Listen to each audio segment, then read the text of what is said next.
Oke. Bismillahirrahmanirrahim. Assalamualaikum warahmatullahi wabarakatuh. Di sini kami akan menyampaikan tentang model tafsir kontemporer yang disusun oleh Muhammad Nurul Huda, Ulfa Nur Fajriana, Siti Ersa Meliani, Wahyu Nur Sintasari, dan Syakira. Kemudian yang pertama, pengertian tentang tafsir kontemporer. Tafsir kontemporer ialah tafsir ayat Al-Quran yang disesuaikan dengan kondisi kekinian atau kondisi saat ini.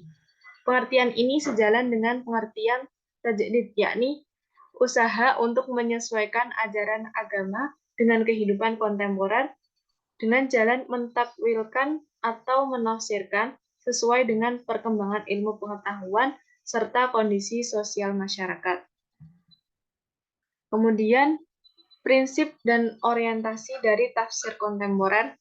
Pertama, tafsir kontemporer bersemangat mengembalikan Al-Quran sebagai petunjuk.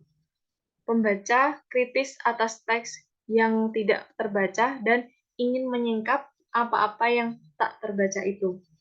Kemudian yang kedua, paradigma tafsir kontemporer lebih menitikberatkan pada kajian epistemologi metodologis. Penitikberatan aspek tersebut melahirkan pandangan yang mencoba mencari apa yang ada di balik teks Al-Quran untuk menghasilkan pembacaan yang produktif karena yang mereka cari adalah maksud dan tujuan makna ayat tersebut.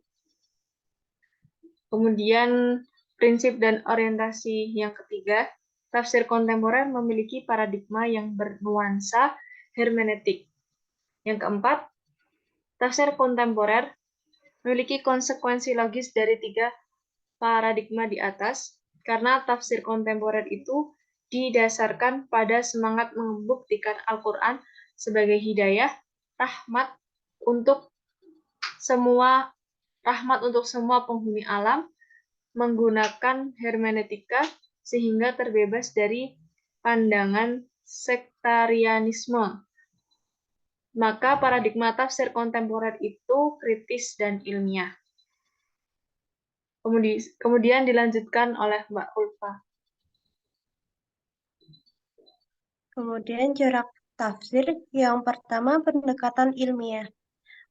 Menyelaraskannya antara teori ilmiah atau aspek metafisikal alam dengan ayat Al-Quran. Tafsir ilmi memiliki prinsip bahwa Al-Quran mendahului ilmu pengetahuan modern, sehingga mustahil jika Al-Quran itu bertentangan dengan sains modern. Yang kedua ada pendekatan semantik, yaitu mengungkapkan gagasan Al-Quran secara mendalam dan komprehensif mengenai pandangan dunia dan konsep-konsep etika religius Al-Quran. Yang ketiga, pendekatan hermeneutika. Hermeneutika diartikan sebagai proses mengubah sesuatu atau situasi menjadi tahu dan mengerti. Yang keempat, ada pendekatan ilmu-ilmu sosial, yaitu memahami segala gejala keagamaan yang sejauh ini disandarkan pada ilmu agama. Yang terakhir, pendekatan yang bersifat mengarah pada pembebasan, seperti pendekatan feminisme atau gender. Pendekatan ini sangat berkonsentrasi pada pencairan sebab lahirnya kesenjangan di atas yang umumnya merajalela di tafsir klasik.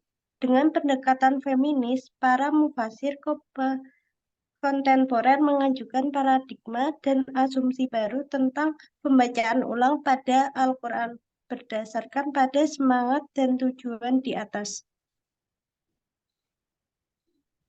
Selanjutnya, standar validasi. Yang pertama, tafsir itu harus bersifat solutif, responsif pada persoalan kepentingan transformasi umat.